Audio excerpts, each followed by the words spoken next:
ఇది తోట అయితే మొత్తము బంతిపూలది. బంతిపూల తోట. మనకు బతుకమ్మ పండుగ వస్తుంది కదా, సో అందుకని చెప్పేసి అయితే వీళ్ళైతే ఈ తోట అయితే స్టార్ట్ చేశారంట.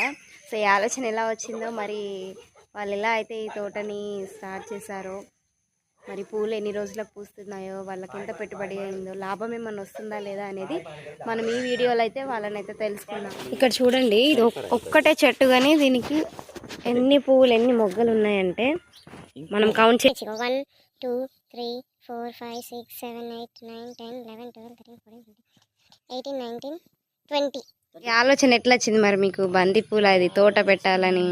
ప్రతి సంవత్సరం ఏ వేసినా పడటం బాగలేదు. రోజు ఎంత సమయం కేటాయిస్తారు మరి తోటలో వచ్చి?